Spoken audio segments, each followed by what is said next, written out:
Okay. All right, everybody, thanks for coming. We can get started. I'm happy to introduce our guest today, Matthew Alford from the Scripps Institution of Oceanography. He is professor there of physical oceanography, and he leads a group interested in ocean mixing and multi-scale and lots of applications of ocean mixing. His background, he has a PhD from Scripps as well. His undergraduate was actually in astrophysics from Swarthmore College in Pennsylvania. And before returning to Scripps, he was a postdoc, a scientist, and a faculty member at the University of Washington. He's a seagoing oceanographer, works with instruments and observations, but yeah, he's interested in large-scale problems associated with the physical oceanography, and he actually founded, I think, a new Gordon Research Conference on ocean mixing. So we're happy he's here with us today, and I will let him get started. Yeah, thanks so much for that nice introduction. And just wish I could be there in person, actually. I was just telling these guys I actually was born in Alabama, so I always love coming down to that part of the world. Let me share my screen, and when I do, I won't be able to see you guys. So if you have questions, just yell. So everybody can see that, okay? Okay, great. All right, so yeah, so what I'm going to talk today about is what I think is actually really neat about how young our field of oceanography is, and specifically what I mean by that is we think that there is cold water sinking at the poles. And then Monk, back in the 60s, suggested that that is balanced by an upwelling flow in the interior of the ocean that's diffusively driven. And that may actually be backwards, or it may not be backwards. And so what I mean about the youth of our field is that we actually don't currently know the sign of the vertical velocity in the interior of the ocean. So what I'll be talking about today is an experiment that's ongoing right now called the boundary layer turbulence experiment. And I'll explain some of the background for some of the provocative statements I just made, and then some of the observations that we're making to sort it out. So by way of introduction, I think Martin and his group have heard me talk about internal waves lots of times. This talk is really more about turbulence. Of course, most turbulence in the ocean is driven by breaking internal waves. But I've been making a big pitch that we need to really substantially up our game in terms of observing turbulence in the ocean. And the reason is it's so fundamentally important for a variety of processes. Turbulence affects the properties of a fluid parcel here through the material derivative of here buoyancy, through, in a Reynolds average sense, through the divergence of the turbulent buoyancy flux, right? So if I'm following a turbulent parcel, if I'm following a water parcel, it's the divergence of the turbulent buoyancy flux that's going to affect it's getting lighter or denser, and that's water mass transformation. That's completely fundamental to the ocean overturning circulation. And we often like to parameterize this as then just kind of a down gradient turbulent transport, where this is the turbulent diffusivity K. And if you go back to kind of, either graduate school or fluid mechanics, you think of the distinction between molecular diffusivity, which is a fluid property, which if I have a blob of cream in my coffee or whatever, and I wait for molecular diffusivity to work, it'll be very slow and it'll be very isotropic and slightly, spread the heat or whatever property of that blob is.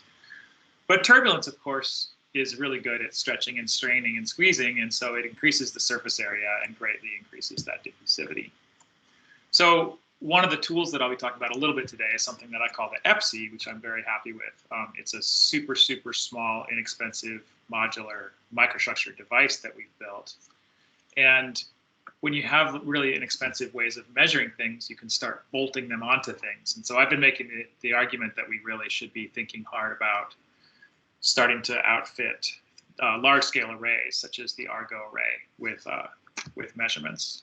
Because Argo, importantly, is measuring things like state variables, temperature and salinity, whereas mixing is determining the rate of change of those variables.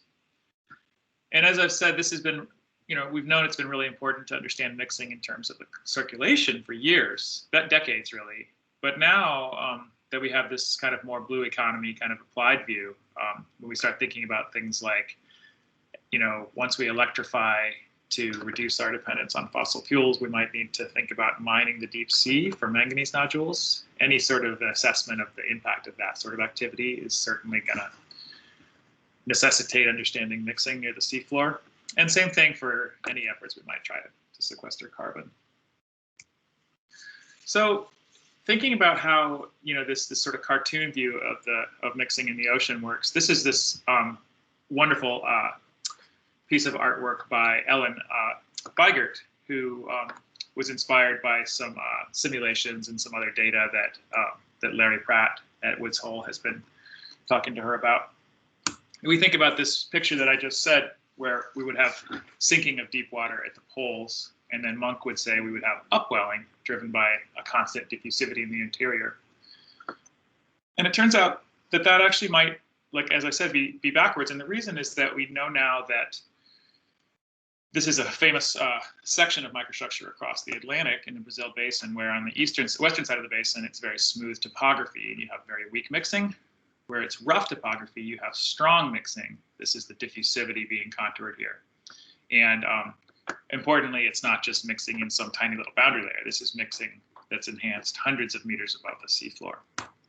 Okay, so that's a problem, right? Because now, if we think about, go back to the buoyancy equation, if I have a turbulent buoyancy flux profile that's increasing towards the seafloor, ignore this part at the bottom for a second, just think about something that's increasing towards the seafloor, then if I'm a fluid parcel here, then I'm experiencing stronger mixing at my feet with the denser water below than I am lighter water through my head, and so I begin to sink. And so that's diapycnal downwelling through isopycnals, and that's the opposite of what Monk wanted, to have a balance, right? And so what Ralph Ferrari and others have been proposing is that if we think about a strictly 1D balance in the boundary layer, then we would have somehow this has to get broken, because you can't have a buoyancy flux through the seafloor unless there's a geothermal heat flux. And so then once the sign of this buoyancy flux gradient switches, then you can actually have upwelling as we expect. And so this talk is really about examining the assumptions that go into that 1D balance, and also the observations that we've been making to understand it.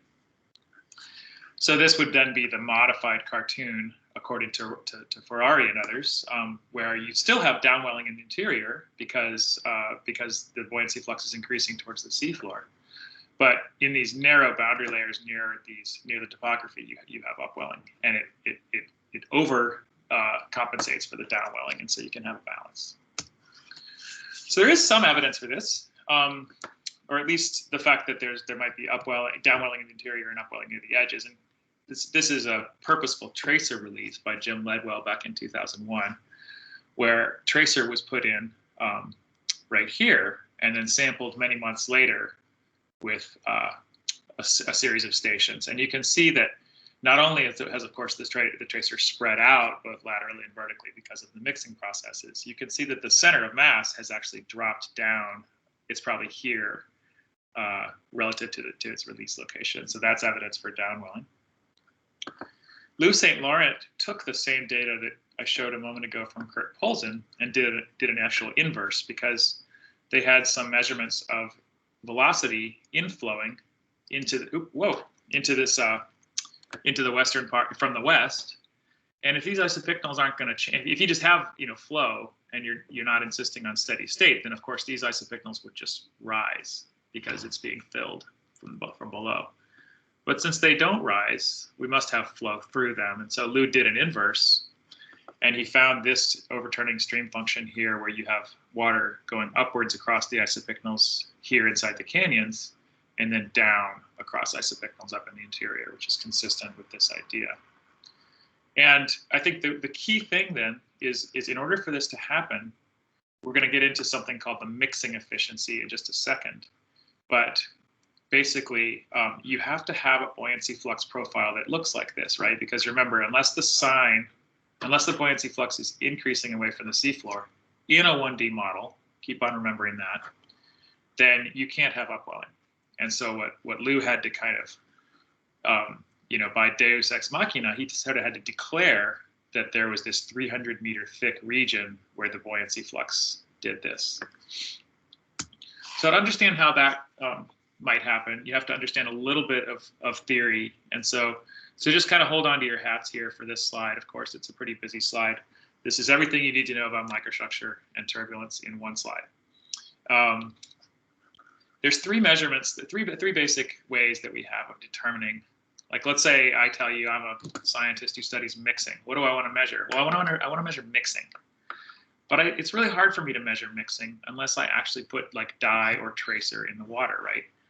Because mixing is actually this quantity called the buoyancy flux, where I'm actually measuring the correlation between the vertical velocity and the buoyancy anomalies, right? So I'm moving the more buoyant water upwards or downwards. Three ways of measuring this. The famous Osborne 1981 is actually the basis for a lot of microstructure measurements. What he did is he wrote down the turbulent kinetic energy for turbulence, the turbulent kinetic energy equation. And he argued that the dominant balance was actually this production term, where you've got turbulence gaining energy from the shear, this buoyancy flux term, and then this irreversible loss of energy to turbulence. And this is related to the strain tensor. And so if you actually write down and make some additional assumptions about isotropy, you can show that this epsilon quantity, this is called the kinetic energy dissipation rate, turbulent kinetic energy dissipation rate. And it's basically proportional to the integral of the shear spectrum. So that's how we measure turbulence. If you look at this plot down here, these are wave number spectra of shear. This is a JTEC paper that Arnaud Leboyer, a scientist in our group, led, describing our epsilometer profiler. And so these are wave number spectra for stronger and stronger and stronger values of epsilon here. And what you can see is that what we do is we eventually hit our instrument noise floor out here, but we integrate out until we get there, and that's how we estimate epsilon.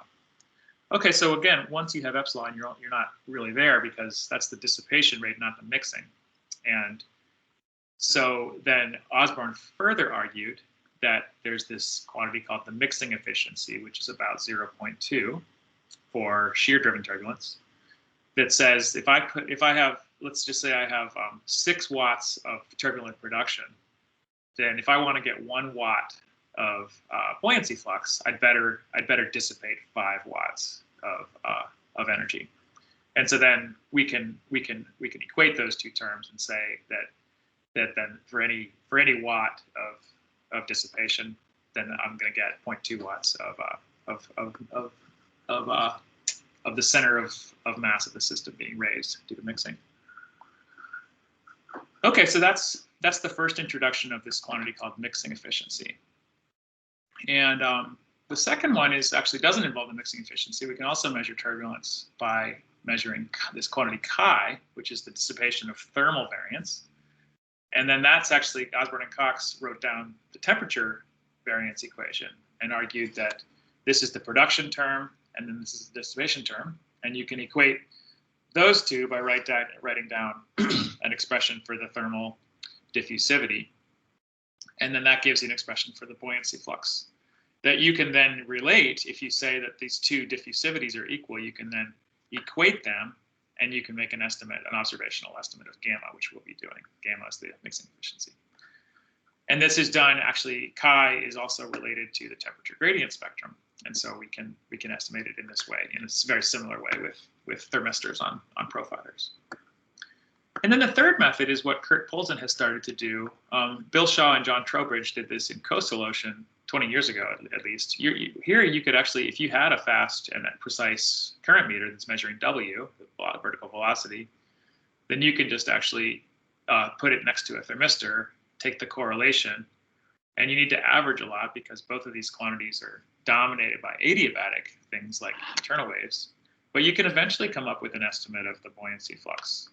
And in a perfect world, all of these things would agree. But remember, in all three of these, actually, we've thrown out all lateral terms. And when you start to think about turbulence near sloping boundaries, that's probably a questionable thing. Okay, so those are our three methods of measuring turbulence. We're actually going to use all three in this talk, although I'm not going to actually show any of the third one because those moorings just came out of the water. But here's where the crux of the Ferrari et al. Argument comes in. It's through this parameter gamma. Okay, so here I've got epsilon and the buoyancy flux. And remember, these two quantities are related just via gamma. And so up here they might have the same form if gamma is 0.2, but the argument is that then in some sort of boundary layer above the seafloor, gamma is gonna decrease, and that is how we get this reduction of the buoyancy flux to 0 near the seafloor. And we'll see about that. But this also matters in terms of ocean energetics. If we think about, we've been in other efforts that I've been involved with, and some people in this room have been involved with, we've tried to kind of count up all the terawatts that are available for ocean mixing through things like tidal conversion and the work done by the wind on the sea.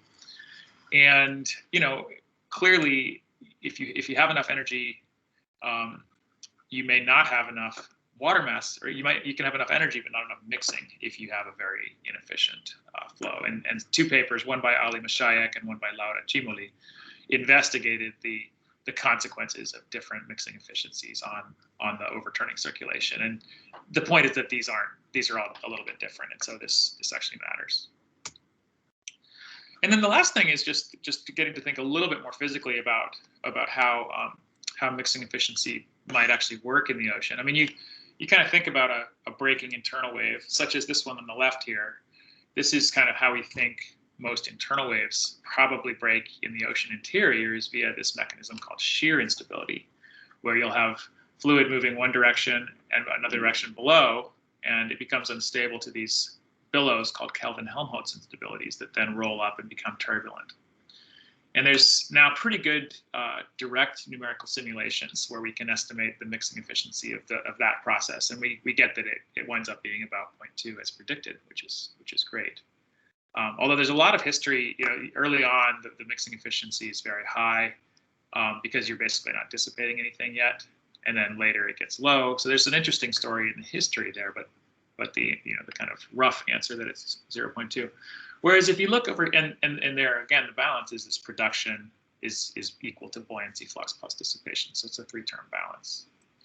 If you think about the surface mix layer, these are some data we collected from this recent ONR experiment called Task Force Ocean, where we had a really, really, really dense thermistor chain. I'll show you some from the bottom of the ocean in a moment. And you can see this is about an hour and a half of data, and you can see these amazing convective cells in the surface mix layer. Well, here, these are driven by, the ocean losing heat to the atmosphere. It's a buoyancy flux at the surface. And in that situation, the dissipation equals the buoyancy flux. So there you have a gamma equals 1, and really -1 if you're careful about the sign. So those are two reasons to think why gamma might actually be pretty different in different parts of the ocean, especially perhaps the boundary layers where you might expect convection is happening.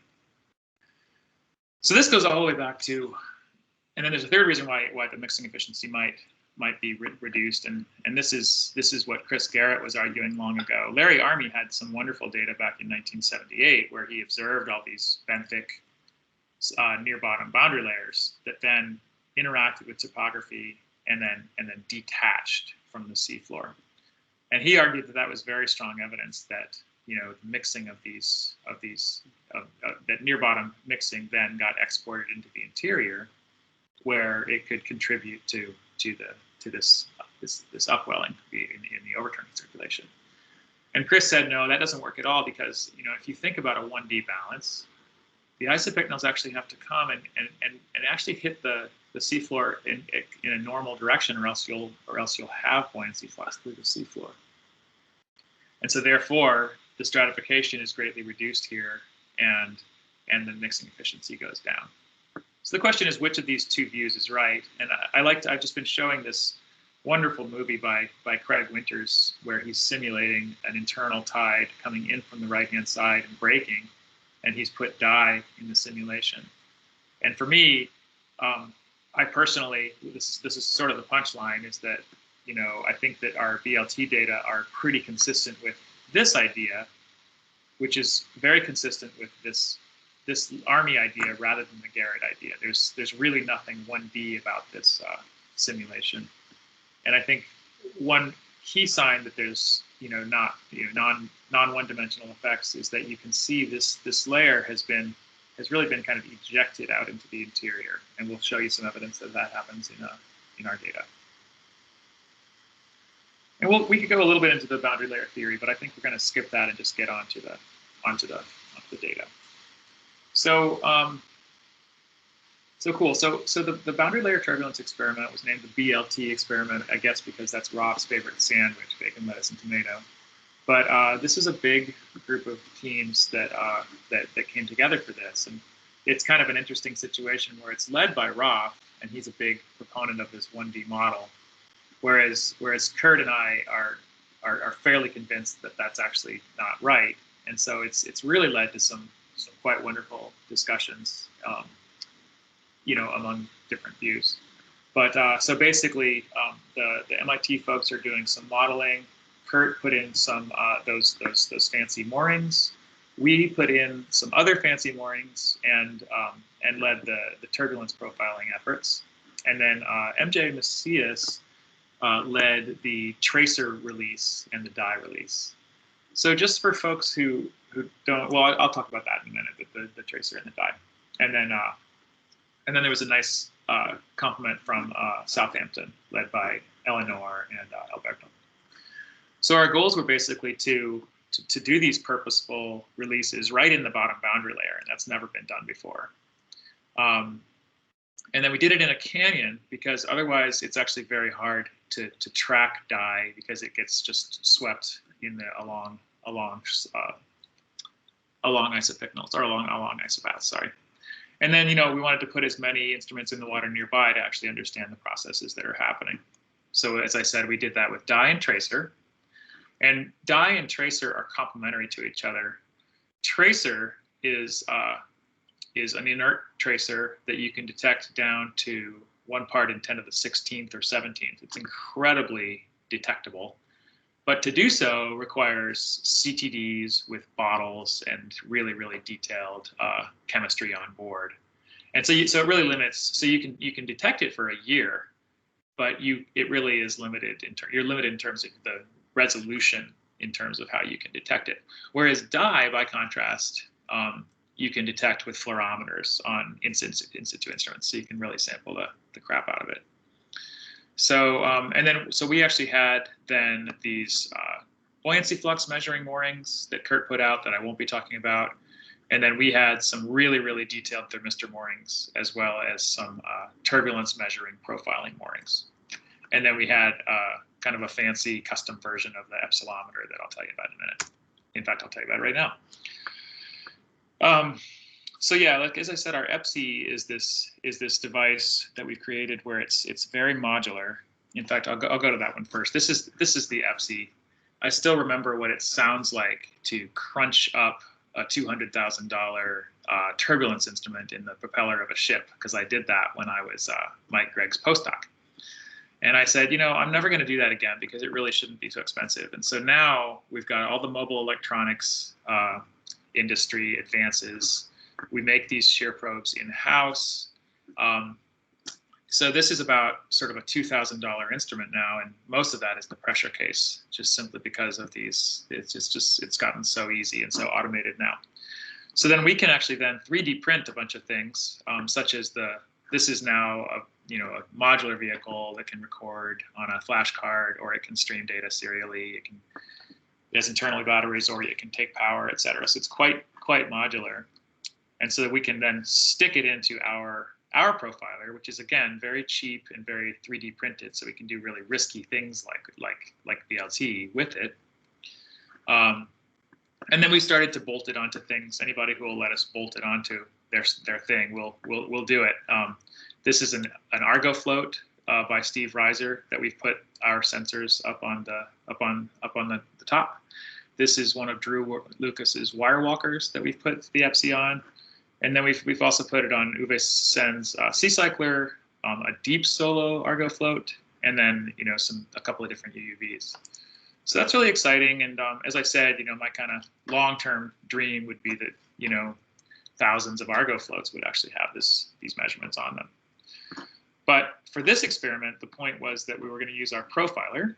And here the key is that there are some enablers. So we have this electric winch that's direct drive, auto rendering, and of course it has it's got a Kevlar wrapped cable that sends data up, and it's got a powered shiv. So what that means is that the turbulence instruments like to fall rather slowly, and so you need to, and there's no tension on the line here, so you need to actually pull the line off the drum to make this work. And then one of the huge enablers is this boom is 30 feet long, right? And so typically when you do microstructure, you actually have to have the ship steam away from your profiler, or else you'll run it over. But we're so far away from the ship screws that we can just dynamically position the ship. So this is also very modular here because we can use our older system here that Rob Pinkel developed called the Fast CTD, and it drops 5 meters a second. So it's really, really, really good for high resolution surveys. That's what we'll be sampling the dye with because we had a fluorometer on the Fast CTD. And then we also did a bunch of these surveys with the EPSI fish. But the EPSI fish was actually a slightly modified EPSI fish. And again, so for BLT, we're in 2,000 meters of water. And most turbulence profilers have, you can see these drag screens here. So this is basically like a parachute. And most turbulence profilers, including the EPSI until this year, just basically mechanically that opened when you hit the water, and then you fall very slowly down through the water to get your high quality turbulence measurements. But this is the boundary layer turbulence experiment. We didn't care about the upper, 1,600 meters of the water. And so what we built is a mechanism that we call the actuator, or the pop the chute mechanism, where we can clamp the chutes closed until we say so, and then it pops them up. And so it basically plummets like a stone until we're ready, and then we open it up. And then there were some other enabling technologies, including an altimeter, which was completely crucial. And then we actually had to learn exactly how much cable we had out in the water, or else we would actually wind up hitting the bottom more than we wanted to. And of course, we did wind up hitting the bottom a bunch. So we also built a special crash guard to protect the shear probes. So we did this entire experiment, 46-day experiment, and we only lost one shear probe the whole time. So this is just a quick slide on how we release the dye and the tracer. The tracer is done the same way as Jim Ledwell has done it for years, with an actual injector sled. The dye is actually fairly low tech, but still needed to be tested. So this is basically a big 55-gallon oil drum, and it was full of dye, and we just lowered it to the seafloor and then opened the lid. So the moorings that we used, again, were 3 kinds. One was just many thermistors that we had along the line, and I'll show you some amazing images from those. That's kind of inspired by Hans von Haren's system. And then we have Kurt's system, where he's measuring the vertical velocity and the temperature fluctuations to try to get the buoyancy flux directly. And then we had these McLean profiling moorings that we kind of hot rodded to add our epsilometer and a fluorometer so we could sample the dye. Okay, so now we're finally going to see some observations. I've released dye in the ocean a few times, and I've definitely been burned a couple times, and so sometimes you just can't find it. And so we put the dye in and immediately went with the Fast CTD to try to find it. And this is my student Bethan Wynn-Catanach. This is her PhD thesis, so she's very happy that we found the dye with our system. Okay, so here's the dye observations now. What we did is we had this array of moorings. So this is the bathymetry of the canyon here. You can see now there's the 2,000 meter isobath, and we were working all the way up until probably about 1,400 meters. We released the tracer right down here, and it did its thing. And that's kind of MJ's part, and so I won't be talking much about the tracer. Plus, it's also evolving. We'll do one more cruise next summer to try to sample the tracer a 3rd time. And then here we release the dye at this location, and then these are all of our tracks trying to measure both the along canyon and the cross canyon structure of the dye. So that's what I'll show you now. So the internal tide in this canyon is super active, and so that was part of it, right? Is that we released the dye, and then immediately the internal tide started sweeping it up the canyon. What this is all of our data from the FAST-CTD surveys of the dye. The top panel is temperature. The next panel is the dye concentration, and then the third panel is chi. From this turbulence sensor we had on the vehicle. But so if you just pay attention to maybe the dye, the middle panel here, and you can see this is time, but you can see that as the depth goes up and down and up and down, that's us chasing it along the canyon axis. So we chased it up, and then we passed it actually right there. That was the first time we saw it. And then as we chased it back down, we were actually overcoming it. So it's a little bit distorted and Doppler shifted as we came back. So there's a lot of structure here to sort out, but generally you can see that it begins very dark green and concentrated and localized. And then as time goes on, it becomes spread out.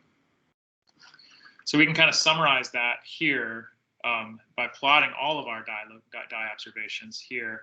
Nicole Kudo, a scientist in our group, made this figure.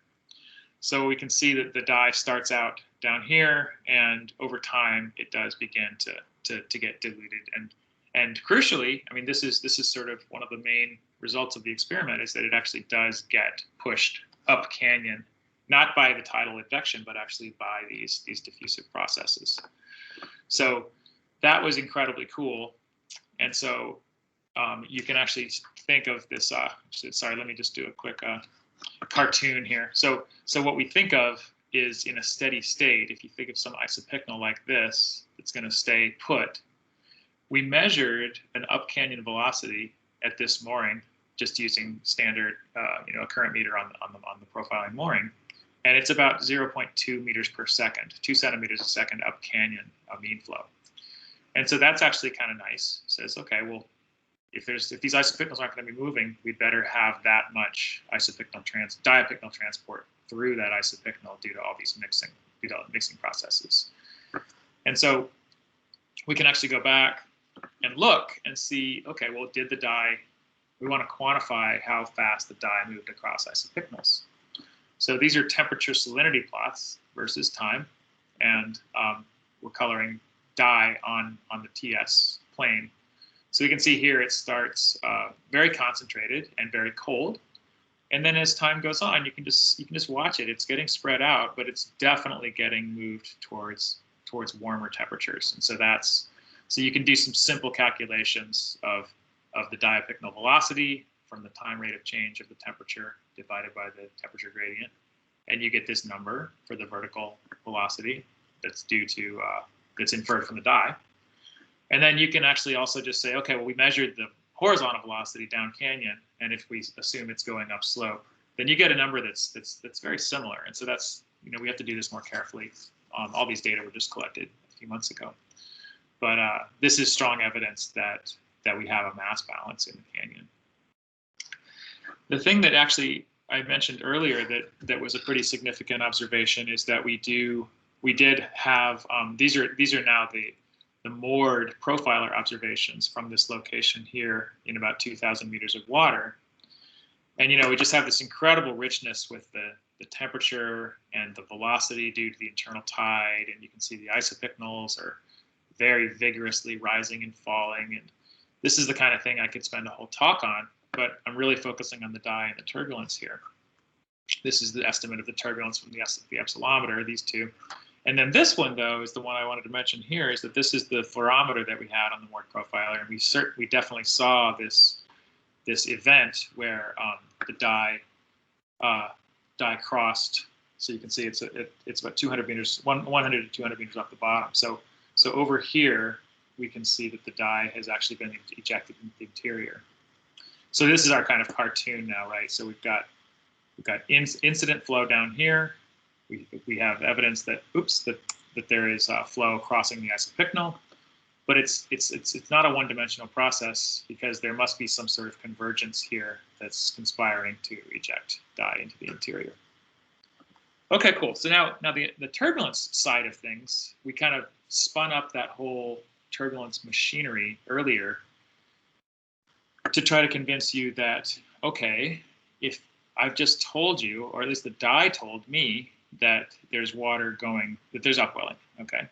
So supposedly, what that should mean, what I'm plotting here is dissipation rate profiles. And they're all enhanced towards the bottom. They're all enhanced generally towards the bottom. And certainly there's a lot of structure and things like that, but they are enhanced towards the bottom. And so that should disallow diapycnal upwelling if it's strictly a 1D balance and the mixing efficiency is constant. So the next, the last few slides of the talk will be just showing the turbulence observations and their full detail and their full glory, and trying to see if we can reconcile these two pictures, where we would think that we should be measuring diapycnal downwelling, but in fact, we're certainly measuring diapycnal upwelling. So again, each of these is the station average of 4 different locations where we did microstructure profiling. And so these are actually the time series of each of those. Each of these is a 12-hour snippet of the time series at each location. And they're early, and so they're a little bit roughly plotted and things like that. But what you can see is that each of these lines we're plotting versus depth. And so for 12 hours at each location, you can see the seafloor come up and then down. And the reason that happens is that we're dynamically positioning with the ship, but the internal tide at velocities at depth are sweeping the profiler up into shallower water and then back down. And the reason, and we're using the altimeter to always get between 5 and 15 meters off the bottom. So we're always profiling near the bottom, but sometimes it's not right below us. And then each of these color maps is the dissipation rate measured with the shear probes, and then you can see the isopycnal. So it's just this incredibly rich, strongly advective, strongly internal tide breaking sort of environment where you have this isopycnal here at 1850, and then 4 hours later here now it's 250 meters higher than it was. And then likewise, there's also a lot of strain where you've got isopycnals moving apart and getting squeezed. So if we look a little bit in more detail at one of these, you can get a sense of what I'm arguing is actually going on. Where I've looked at a bazillion of these, but not a bazillion of these where I'm directly measuring the shear turbulence. Usually I have to infer dissipation with overturns, which has a lot of assumptions. So each of these now is every 13 minutes, because that's how long it takes us to go from the bottom up to 400 meters off the bottom and start again. So this is pretty nice resolution. And you can start to see the real details of these near bottom processes. This one I would suggest, I would have to show you the velocity to really convince you of this, but this to me looks like a kind of quote unquote normal shear instability where the internal tide shears are probably just becoming unstable and breaking there. But this one's probably something a little bit different. And Lorck had kind of a wonderful paper back in 2005 where he argued that the shear, any shear basically, can actually advect colder water over warmer water. You can sort of imagine that if I've got an initially stable profile here, but this water up here is traveling a little bit faster than down here, then I'm eventually going to get a convectively unstable situation. Now, this actually is what has been argued to be happening inside boundary layers for a long time, but this would be envisioned as sort of a frictional scale, right? So this would be kind of an Ekman or a boundary layer scale of order 10 meters, whereas the internal tide is such an incredibly energetic thing that what I'm saying here is that the shear in the internal tide over 300 meter scales is actually causing instability here. And so you can see that the ocean has nearly turned upside down here, where the stratification has been set to almost zero by this process, and in response you get incredibly strong turbulence. So an even more detailed process, I mean, for me, that was like a lifetime achievement, actually getting 13-minute resolution for those microstructure profiles. That was pretty amazing. But here, Gunnar Foth led our moorings, and we used a different technique there, which is indirect, but it's still just so powerful. So now, instead of a profiling instrument, we've just got a bunch of thermistors spaced every 2 meters. We've got about 100 of them, and you can see this is how we put them in, hand over hand. But they're just taped onto a wire, but they're sampling at 1 hertz, so the resolution you get is just phenomenal. And Hans van Haren has been doing this for a long time, and we're starting to get pretty happy with this technique as well. So a couple of sort of parting comments, I think, that I'll just make really quickly, because I want to make sure we have time for some questions. But in the 1D model, as I said, you would predict that the stratification would be lower near the boundary. This is a terrible plot, but we don't actually see that. And then the second one is, in the 1D model, you kind of predict that the mixing efficiency must somehow go lower than 0.2 near the bottom. And this is so what we're beginning to do is attempting to measure, to estimate the mixing efficiency by looking at the ratio between chi and epsilon. And you have to do this really carefully, because each one of these dots potentially has biases, and they're all obviously very noisy. But you can start to compute these averages, and we're finding that the gamma is basically 0.2, as you'd expect. However, this does not include those strongly convecting regions, because this technique doesn't quite work for that. So those would be expected to be 0. Would be expected to be 1. Okay, so to conclude, basically, what gives? How do we actually get upwelling? Okay, so if we're insisting on a 1D model, then the only way you can really get upwelling is if your epsilon does this, and then because your gamma goes basically to 0, your buoyancy flux goes to 0. We're not finding that, and so clearly it's not a 1D model. It could be, and this is something we really do need to be continuing to think about, is that it could be that all of our microstructure assumptions are wrong, because we've thrown out all these lateral terms. And if you look at that movie of Craig Winters, it's pretty clear that there's a lot of lateral transport in non-local processes. So that needs to get looked at carefully. But really what I think is happening is some version of this lower cartoon, where, as I said, we've had an internal tide shear that has created an unstable situation. And because, if it's turbulence, then, it'll have to re-stratify in a buoyancy period. But if the internal tide is continuing to shear the bottom part of the ocean, so it's upside down, then we can actually have this prolonged situation where you've got dense water over light water. And that's what I was showing you in that previous figure. And in that case, if the turbulence is increasing towards the seafloor, you can actually have, then you would predict that dense water is getting transformed into light water. Okay, and then, we're going to do this again off of the Scripps pier. We have our own little canyon called the La Jolla Canyon, and we'll be able to do this a lot better, actually, because it's so much shallower and we don't have to travel to England to do that.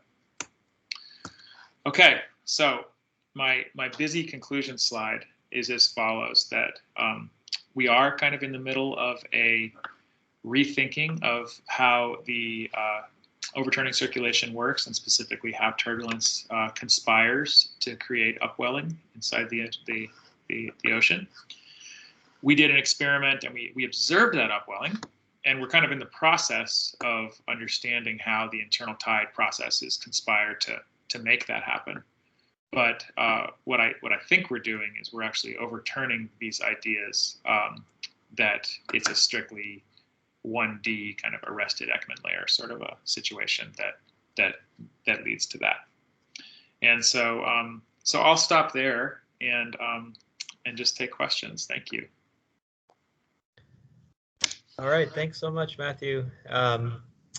I can help field the questions, but I think if you have one, just go ahead and unmute, or you can raise your hand and I'll find you there too.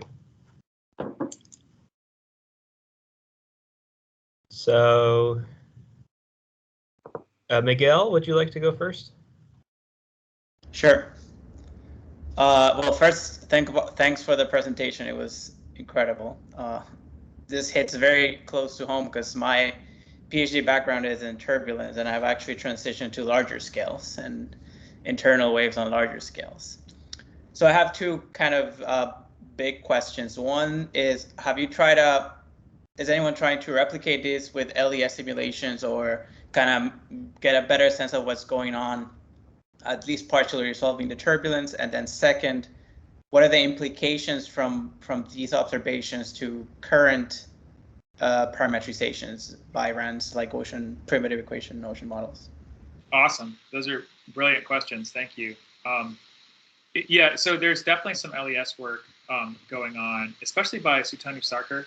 He and Guyenne have been simulating these processes with LES, and they are certainly useful.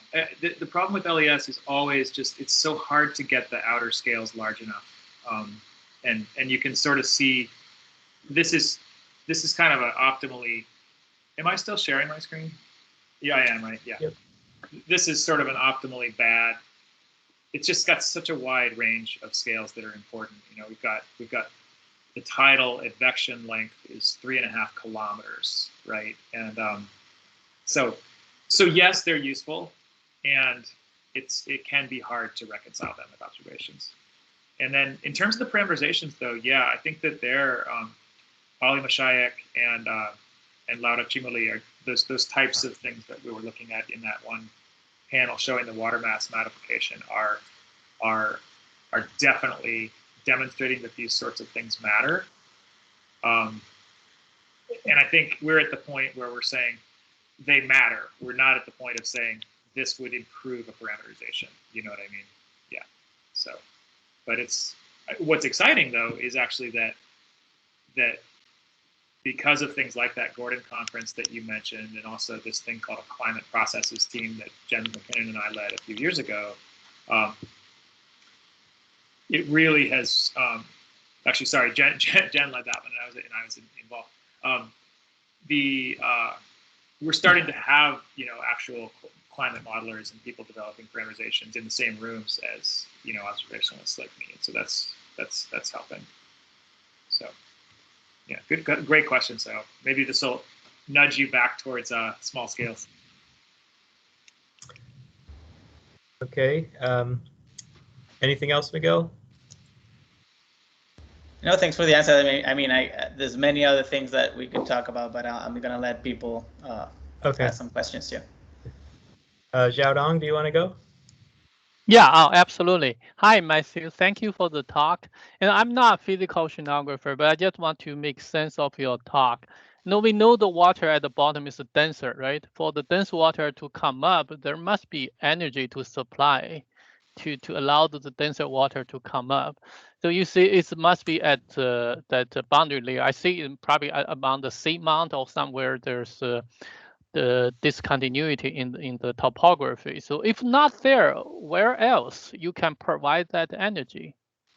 Yeah, no, it's a really great point, and I guess we've been arguing for some time that actually you do need mechanical energy sources, and that specifically those two sources are the tides and the wind. So they're basically putting input into the internal wave field that then has energy to provide the turbulence with fuel. And the only point I wanted to make in this talk too, so you're absolutely right, and the only point I wanted to make is that's a necessary condition for a balance in the ocean, but it's not sufficient because you additionally need to have the structure of the turbulence be correct for upwelling, not just the energy in it. If that makes sense. And your abyssal upwelling and a lot of water goes to what, 3,000 meters below the surface, or 2,000 meters, 1,000 meters below. What the energy source for the last mile from 1,000 meters to the surface? That would be from wind, I would assume. Must be wind. Yeah, right? that's a great question. I mean, this is a really, so the original kind of conjecture was, Walter's conjecture was that all you need is turbulence. And then I think there were some really nice papers. John Marshall has been one of these. Togweiler and Samuels have been another, where it turns out there's actually a lot of Ekman suction in the Southern Ocean that can actually provide, it can raise the center of mass adiabatically. Mm-hmm. And then yeah, just the wind-driven circulation, also the eddy-driven circulation in the upper 1,000 meters can do it as well. So we basically don't need turbulence. That doesn't mean it's not important, but you can have a balance in the upper 1,000 meters with no turbulence because of those two processes. Okay. Now, one last question, which is, how did you track a dye at the bottom of the ocean? Yeah, good question. I should probably have some more photos. It's this system here. It's this system here. So we have, we're raising and lowering this instrument as fast as we possibly can, and it's got an altimeter on it. So we're going down to just 3 to 5 meters above the bottom, and then we're only coming up about 100 to 200 meters off the bottom. And so what we did is we actually did that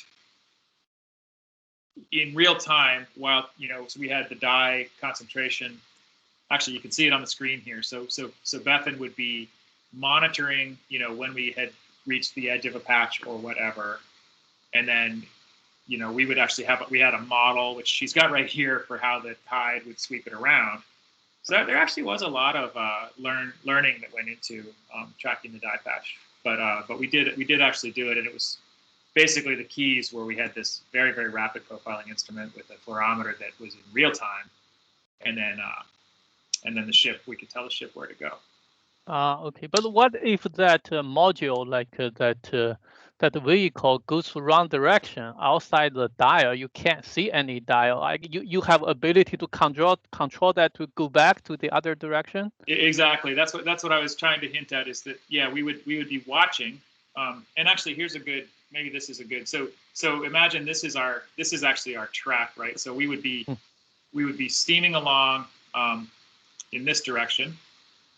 And then we were actually watching, and you can't really see it in this display, but we noticed that we'd gotten to the edge of the patch.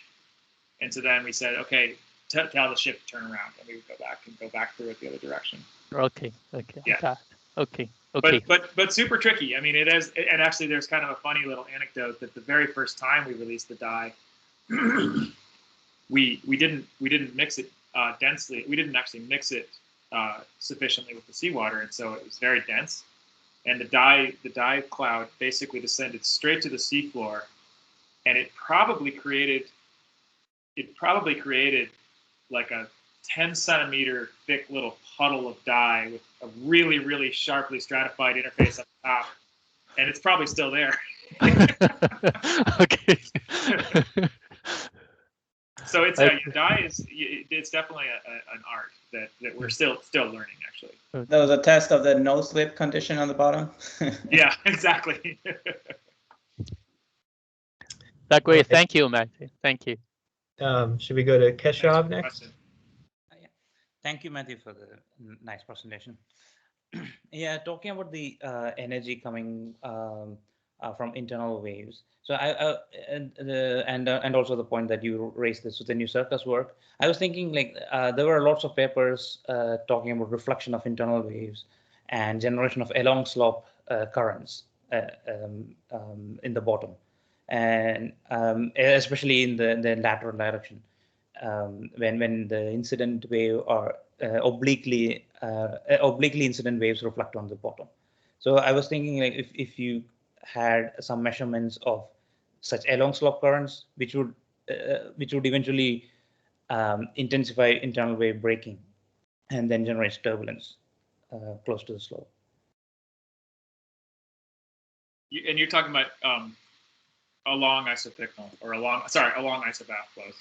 Yeah, the currents are along isobaths, but then they focus internal waves and then leads to dissipation of internal waves at the bottom. Absolutely. That's a really that's a really good observation. I mean, that's one of the reasons why we chose a canyon, actually, because those are probably really important dynamics.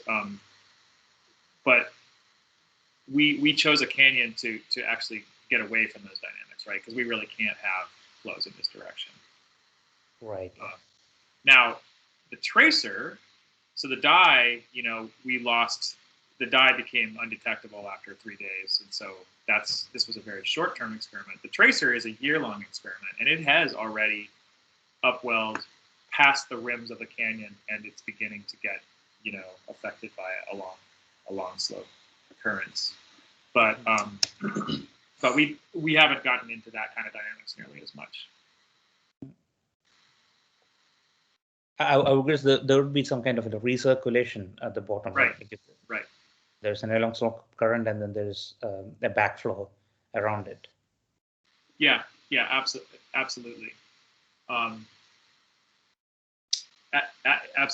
I mean, some of that is included in this long literature on the let's see, on the boundary layer processes. Let me see if I have a good slide. You know, some of those sorts of processes are included in these sort of arrested Ekman layer things. But what you're additionally pointing out that the internal waves can then interact with those flows in a complicated way. And you're totally right. Yeah, Charles Erickson observed such motions long back. Yes. Yeah. All right. Martin? Yeah, I enjoyed your talks, Matthew. Great. So how sure are you that the upslope transport is not due to effective processes associated with like the shoaling of the internal tides or something? That's a great question. So what do you specifically mean? Well, I mean rectification. Yes. Right. Yes. I mean, you're saying it's in a sense it's a rectification due to turbulence. Well, no, I actually think it very well could be a rectification due to tides. But again, I'm trying to get a sense of exactly what you mean. So if I have a mooring right at one cross-channel location, if there's ellipses to the motion, of course, I can see, you know, if I'm off to the right of the channel, I might see an up canyon flow that would be balanced on the left-hand side, you know, in a rectified sense. Now that I don't think is true for the dye, because I think the dye quickly fills up the whole canyon, you know, laterally. So what I think you might be talking about is simply just U prime buoyancy prime of the actual internal tide motions, right? And I think there's a lot of room for that to happen. Basically, it's analogous to a Stokes drift, really. Yeah, and I think that's an absolutely excellent hypothesis, and we're still looking at that. Yeah. And I think my student Olavo Marquez, he just looked at our T-tide data, and he saw a really similar flow, and we're looking at exactly that sort of hypothesis for there too. Yeah.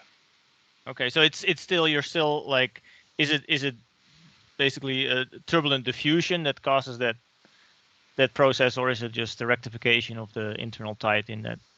Or both. I think you need both ingredients, but I think you're right that I think if you just do the simple math of trying to compute the diapycnal velocity from, you know, the vertical derivative of the buoyancy flux, you come up short for sure. So I think you're onto something there for sure. Yeah, I mean, and so how relevant is the dye injection into the interior? Like you showed the numerical simulation where you clearly saw that. Actually, that reminded me of I always do an experiment like I do a lock experiments with my students, right? And so you have dense water and fresh water, and you pull the slide, and then you get a nice 2-layer structure with an internal wave. And then I put the slide back, and then I mix the water in one compartment, and then I'll ask the students, okay, where's the water going to go?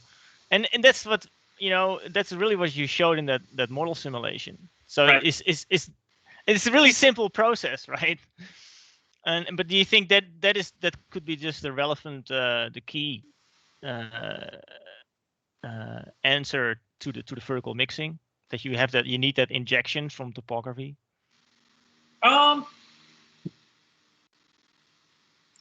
I guess I'm not quite sure the point you're making. I mean, yes, I think what the recipe that you need to demonstrate that there's lateral processes. I think that's the key, right? And I don't know that these individual layers getting injected into the interior are key, other than that they're evidence that there's strong exchange of fluid all the time with the so-called boundary layer.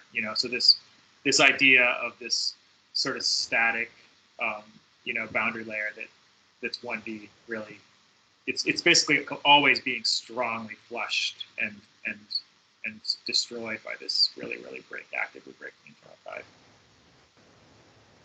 Not sure if I answered your question. Yeah, that's okay. Can I make a small comment? Sure.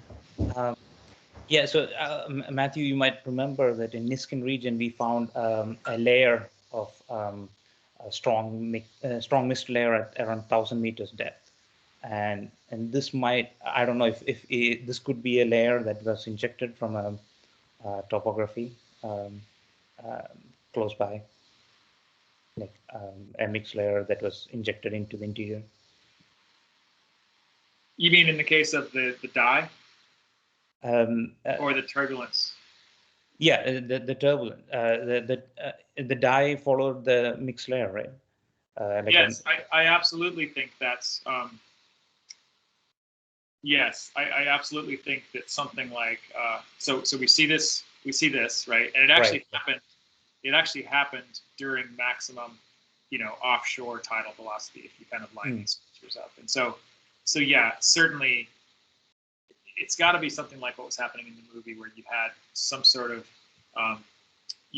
convergence, an internal tide convergent flow that just shot the dye out into the interior. So it's something like that. It's way too complicated for our observations to resolve, to actually say what happened, but it's some sort of something like that. Yeah, and if we had, Larry Army's, brilliant contribution back in 1978 was to actually be measuring turbidity for some of those, those well mixed layers that were off the seafloor, and they clearly had turbidity maxima, right? So it was obvious that they had recently been in contact with the bottom.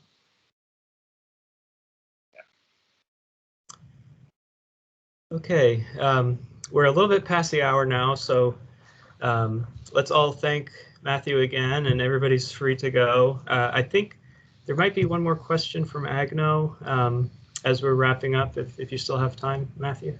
Sure, yeah, go ahead. Hello, thank you, Matthew, for the presentation. It was great. I really like all of your tools for this, but just might be a little bit off topic, but I just saw in one of your last slides that you might be adding some acoustic backscatter measurements for the future experiments.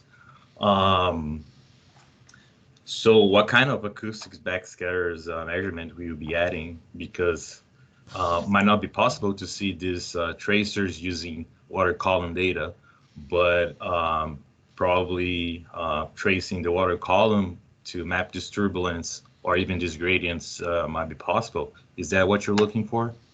Yes, and sorry I wasn't clear about that. It's funny, John Colosi asked me exactly that question about whether he thought I could detect dye or tracer acoustically, and I don't think we can. But no, what we typically do is so this is a biosonics, but it's just like an EK80. It's basically a 200 kilohertz echo sounder, and what we're doing is we're scattering off of the density gradients and the turbulence. So I think there should be some pretty strong signals there. And there I'm actually quite excited because, we can, if we just do it with the echo sounder, we can go back and forth up and down this braking region in every several minutes, and we can get really, really detailed. So I'm really basically hoping to use that technique to get an observational version of the Craig Winters movie. But it won't exactly. it won't be measuring dye though. It'll just be measuring the turbulence. Yeah, exactly. Maybe like multispectral, multi-beams information, you might be able to see something, right? And turbulence. It's a really, really neat idea to think about what we can be doing. I mean, I'm excited about this experiment because we're using a few new techniques. It's just sort of a nexus of us getting to try out things that we're doing already. For example, Drew Lucas has this fiber optic system where you can get temperature as a function of length along the fiber, and so we're planning on laying that down the axis of the canyon. People like Miles Sundermeyer have done things like flying around with airborne lidars and things like that to map fluorescein dye clouds and things. So, and multispectral could be cool too. I think that there's this is something that we're going to be figuring out. What the best things to be doing are as we go. But I appreciate.